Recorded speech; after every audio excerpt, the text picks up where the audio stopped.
Story 21. I caught my fiancé cheating on me. My fiancé, Colette, 28F, and I, 27M, have been together for about 2 years, and I finally asked her to marry me. She was everything to me, and I couldn't imagine a life without her. She was happy, and we started down the road to marriage. Colette moved into my condo, and things were great. She wanted to get married as soon as possible, but I asked to postpone the date so all my family could attend.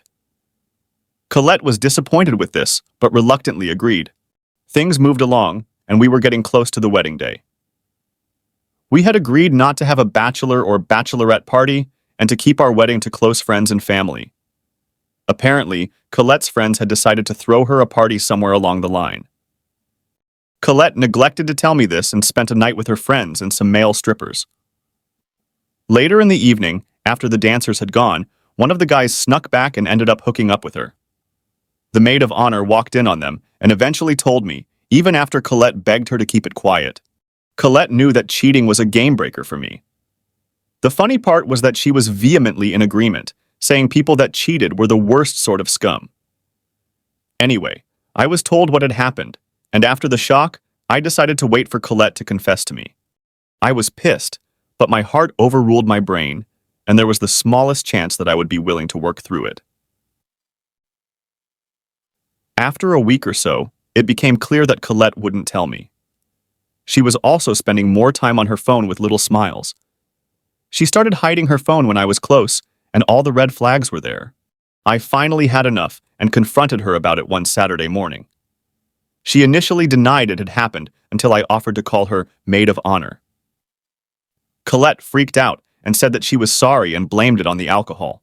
I berated her about the fact that we had both talked about cheating and asked her to give me one reason I shouldn't dump her. She continued to blather about how it was a one-time thing and said she was truly sorry. I asked if she had had any contact with the guy, and she claimed she hadn't communicated with him. I didn't believe her. I told her that her only chance was to unlock her phone and give it to me. She refused with some lame excuse that I shouldn't be questioning her since she already apologized, giving me crap about not trusting her. I gave her a long look and left the house. Here's the part that'll probably upset some of you reading this, but honestly, I don't care since this happened to me, not you, and you don't get to sit on your high horse and judge me without living through this. I left and drove to the place of one of my female friends, Julie. She was one of the coolest people I'd known in school.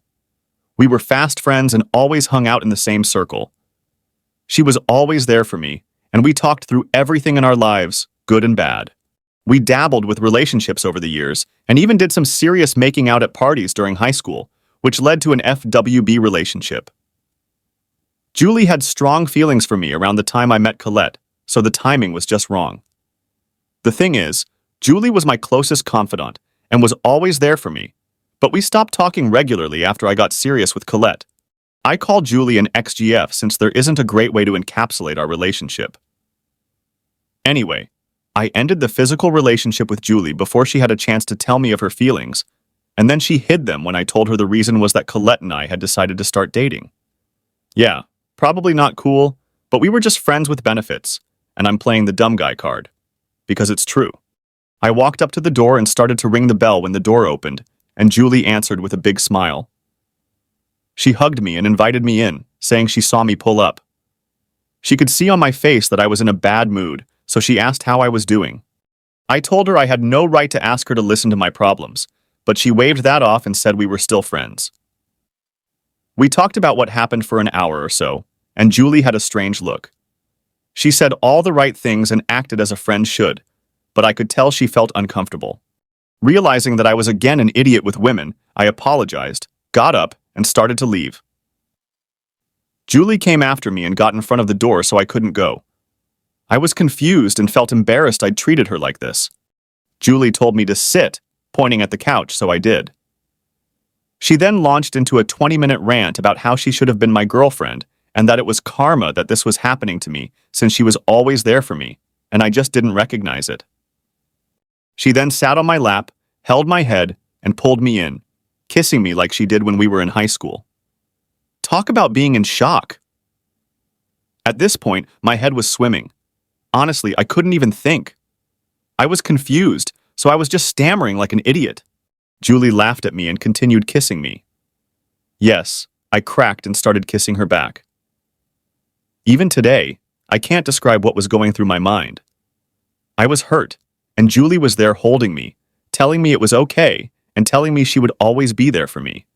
After a half hour of holding each other, having her talking in my ear about how much she missed me and how mad she was that Colette had stolen me away, I broke down. I have never felt as loved and accepted as I did right there and then. Julie told me how much she despised Colette and how Colette was always rude to her, leading to Julie actively avoiding being around us. She said seeing me with someone as crappy as Colette was hard. She gave me a long kiss, held my face, and told me everything would be okay. Julie asked where Colette was now, and I said she was at my place as far as I knew. Julie said, "Good, wait here," and went to her bedroom. I heard her doing stuff for about 15 minutes before she came out of her room. I was stunned at her transformation.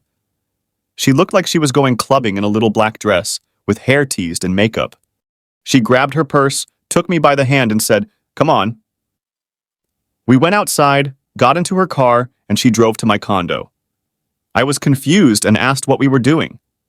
She looked at me and told me we were going to my place so I could get cleaned up and ready for our date. Colette's car was in the parking spot as we pulled up. Julie got out, looked at me, and said she'd do the talking. I laughed and said, "Absolutely." She smiled, kissed me, took me by the hand, and walked to my door. The door was unlocked, and we walked in. Colette was in the front room, talking on the phone. She did one of those quick hide-the-phone moves, then realized Julie was with me. Colette's eyes were wide, and she started demanding what Julie was doing with me and what was going on. Julie looked at her and asked, "Why are you still here?" Colette was furious and demanded that I answer her. As agreed, I let Julie do the talking.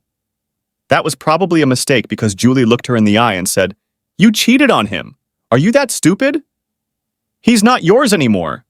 Colette started screaming obscenities, and Julie laughed in her face. Then she told Colette, "You might want to leave because we are going upstairs," and she was going to F my brains out. I played along, not saying a thing, following Julie up to the bedroom, thinking this was all part of Julie's charade to get back at Colette. I was wrong. Julie was flushed and looked sort of exhilarated. She kissed me, then told me it's time for the show.